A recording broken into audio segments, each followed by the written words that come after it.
Hormuz প্রণালীকে কেন্দ্র করে নতুন করে চরম উত্তেজনার সৃষ্টি হয়েছে যুক্তরাষ্ট্র ও ইরানের মধ্যে।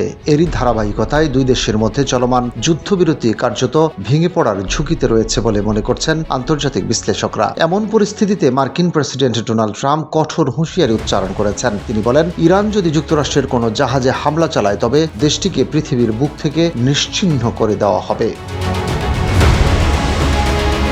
ফক্স নিউজকে দেওয়া এক সাক্ষাৎকারে ট্রাম্প যুক্তরাষ্ট্রের সামরিক সক্ষমতার কথা তুলে ধরে বলেন, যুক্তরাষ্ট্রের কাছে এখন আগের চেয়ে আরও উন্নত প্রযুক্তির অস্ত্র, গোলাবারুদ এবং সামরিক সরঞ্জাম রয়েছে। তার ভাষায়, আমাদের কাছে বিশ্বের সেরা সামরিক সরঞ্জাম রয়েছে এবং বিশ্বজুড়ে আমাদের ঘাঁটিগুলো আধুনিক অস্ত্রে সজ্জিত। প্রয়োজনে আমরা সবকিছু ব্যবহার করতে প্রস্তুত।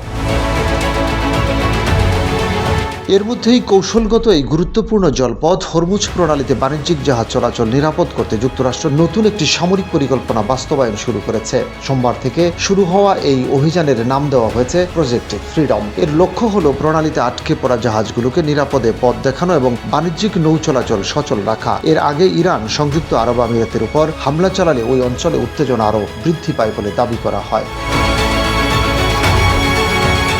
একই সময় ট্রাম্প দাবি করেন, মার্কিন বাহিনী হরমুজ প্রণালীর কাছে ইরানের 7টি ছোট নৌযান লক্ষ্য করে গুলি চালিয়ে ধ্বংস করেছে। যুক্তরাষ্ট্রের পক্ষ থেকে জানানো হয়েছে, ইতিমধ্যে তারা 2টি বাণিজ্যিক জাহাজকে হরমুজ প্রণালী পার হতে সহায়তা করেছে। তবে আন্তর্জাতিক জাহাজ চলাচল পর্যবেক্ষণকারী সংস্থাগুলোর তথ্য অনুযায়ী ওই গুরুত্বপূর্ণ জলপথে বাণিজ্যিক জাহাজ চলাচল এখনও অনেকাংশে স্থবির অবস্থায় রয়েছে।